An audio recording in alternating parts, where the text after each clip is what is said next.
یو شمېر نړیوال بنسټونه په افغانستان کې د مور او ماشوم د تغذیې په برخه کې د همکاریو ژمنه کوي. د مور په شیدو د تغذیې د نړیوالې اونۍ د نمانځلو په مراسمو کې د عامه روغتیا وزارت مسؤلینو او د نړیوالو سازمانونو استازو وویل چې د مور په شیدو سره د ماشوم تغذیه خورا مهمه او ارزښتناکه ده او په دې برخه کې به بېلابېل د عامه پوهاوي او د میندو د تغذیې ځانګړي پروګرامونه عملي کړي. ډاکټر شرافت زمان مرخیل د عامه روغتیا وزارت وایان د مور په شیدو د تغذیې د نړیوالې اونۍ په مناسبت دغه وزارت ځانګړې اعلامیه ولوستله. په دغه اعلامیه کې د مور او ماشوم د ښې تغذیې او درملنې په اړه ټینګار شوی دی.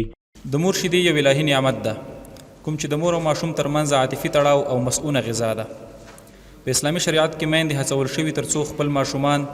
د مور په شیدو سره تغذیه کړي.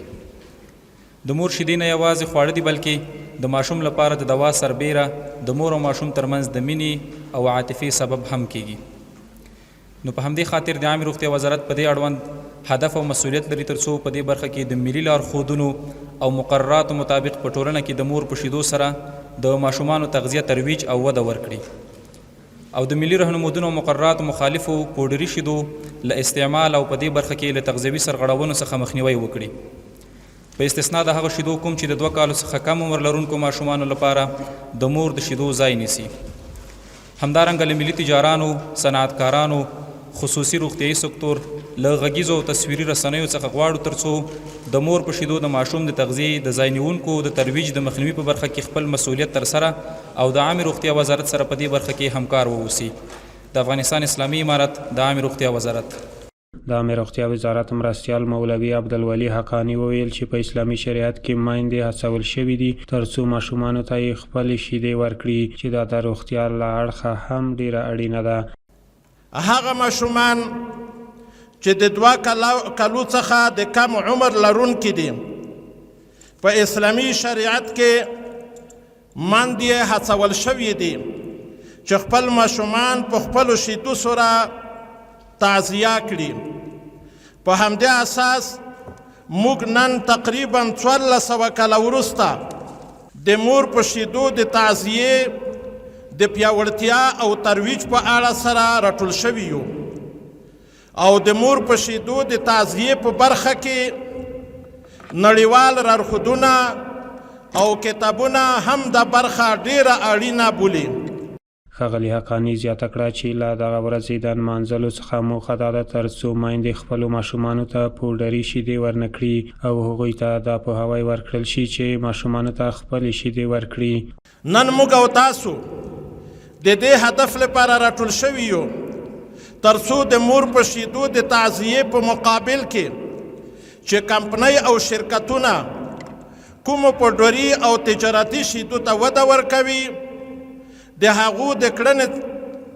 څنګه کنټرول کړو ترڅو میندې تشویق نشي چې د خپلو شیدو په ځای چې د خدای جل جلاله لخوا یوه ځانګړې تحفه ده د خپل ماشوم د تغذیې لپاره پوډري شیدو ته مخه کړي. د خوړو د نړیوال سازمان استازی میرمن مونا شیخ وویل چې د ماشوم د ژوند لومړنۍ 1000 ورځې ډېرې مهمې دي او په دې ورځو کې باید ماشوم د مور شیدې وخوري چې د خوړو نړیوال پروګرام هم دغه پروګرام د پیاوړتیا هر اړخیز ملاتړ کوي. Focus on the first 1000 days, which is pregnancy and first 2 years of the child's life, is a very important cornerstone of WFP's support in Afghanistan. د ژوند اولې 1000 ورځې ډېرې مهمې دي او د نړیوال خوراکي پروګرام یا د WFP د فعالیتونو د تغذیې په برخه کې د فعالیتونو اساس تشکیلوي. د 2020 کال څخه WFP خپل د تغذیې ټول پروګرامونه خو د تغذیې بخش کې ټول زیاتره پروګرامونه هغې ته وسعت ورکړ او صرف په دې کال کې موږ تقریبا 1.6 میلیونه میندو سره د هغه مغذي خوراکي توکو مرسته کړې. Vaccination support, wheat flour fortification and school feeding, as well as a number of community-based activities to promote access to healthy diets. میرمن مونا زیاته کړه چې د خوړو نړیوال پروګرام دې ته ژمن دی ترڅو د تغذیې د وقایې او درملنې په برخه کې په افغانستان کې خپلو مرستو ته دوام ورکړي. So we will continue our support to children and mothers in Afghanistan through our nutrition نړیوال خوراکي پروګرام تعهد لري چې د تغذیې د وقایې او تداوی په هکله باندې خپلو مرستو ته د افغانستان خلکو سره ادامه ورکړي او همدارنګه د عامې روغتیا د وزارت مشرتابه څخه هیله لري چې دې قسمته خصوصا د مور د شیدو د تغذیې په هکله باندې خپل برنامې نورې هم قوي کړي او همدارنګه د عامې روغتیا وزارت څخه خصوصا د تغذیې د بخش د ریاست څخه ډېره زیاته مننه کوي چې موږ ته بلنه راکړې ده او د هغه همکاریو څخه چې موږ سره لرو. Thank the leadership of Ministry of Public Health and PND for their collaboration and support. په دغه مراسمو کې د اسلامي امارت د یو شمېر نورو حکومتي ادارو مسؤلینو هم ګډون کړی و چې د مور د شیدو د ارزښت په اړه یې ویناوې وکړې. د کرنې وزارت مرستیال مولوي صدر اعظم عثماني وویل چې د مور شیدې د ماشوم لپاره ډېرې ارزښتناکې دي او میندې باید خپل دغه مسؤلیت په ښه توګه وپیژني. د مور پای د خپل بچي لپاره بهترینه غذا ده، نو چې دا بهترینه غذا ده نو د مور دا مسؤلیت جوړیږي چې خپل بچی ته په وخت باندې پای ورکو او د صحت خیال وساتل شي.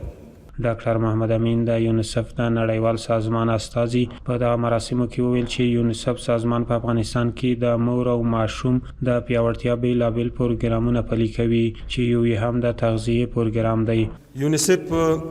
د عامې روغتیا له وزارت سره په نږدې همغږي او د مربوطه ریاستونو سره په نږدې هماهنګي څنګ په څنګ باندې د ماشومانو لپاره او د میندو لپاره په افغانستان کې کار کوي. زه غواړم مشخصا یو څو مهمې برنامې چې یوه برنامه په دې ارتباط باندې د کمیونټي بیز نیوټریشن پروګرام یا د ټولنې په کچه باندې د تغذیې پروګرام ده چې په هغې کې یوه برخه هم د تغذیې په ارتباط باندې لارښوونې دي. په ټول افغانستان کې په ټولو ولایتونو کې په دې تیرو 2 کلونو کې موږ همکاري کړې ده او د عامې روغتیا د تغذیې د ریاست سره په ګډه مو دا پروګرامونه تطبیق کړي دي. او بل دا چې د روغتیایي مرکزونو کې په دې ارتباط باندې چې ډاکټر صاحبانو د تغذیې مشاورینو ظرفیت لوړ سي د مور د تغذیې په واسطه باندې د مشوره ورکولو په ارتباط باندې تقریبا د دې کال تر نیمایي پورې تر 4,000 پورې ډاکټر صاحبان او د تغذیې مشاورینو چې په دې برخه کې ټریننګونه ترلاسه کړي دي. ښاغلي محمد امین زیاته کړه چې یونیسف اداره د امیدوارو میندو لپاره د ویټامین او منرالونو ټابلیټ او همدارنګه د نجونو لپاره د فولیک اسید ټابلیټ ویشي چې دغه پروګرام یې په پراخه توګه پیل کړی دی. د مورګانو د صحت د بهتري په خاطر باندې هغه مورګانې چې امیدواره مورګانې د روغتونونو ته مراجعه کوي د هغو لپاره 15 قسمه ویټامین منرالونه چې د ملټي پل مایکرونیوټرینټ سپلیمنټس ټابلیټس دي دا تقریبا په ټول افغانستان کې توزیع شوي دي او تر نن ورځې پورې تقریبا تر 9 میلیون زیاتو مورګانو ته چې د MMS ټابلیټ رسیدلی دي او د کال تر اخره پورې به تقریبا 1.4 میلیونه میندې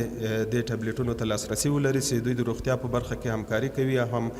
دوی د شیدو ورکولو لپاره چې آماده کیږي. همدارنګه د کمخوني د مخنیوي په ارتباط باندې د نجونو لپاره د وسپنې او د فولیک اسید د کور په کور ګولیو توزیع دی. تر نن ورځې پورې تقریبا 1.4 میلیونه نجونو ته چې دغه ګولۍ رسېدلې دي او د کال تر اخره پورې به 2.5 میلیونه نجونې دې ته چې لاسرسی پیدا کړي.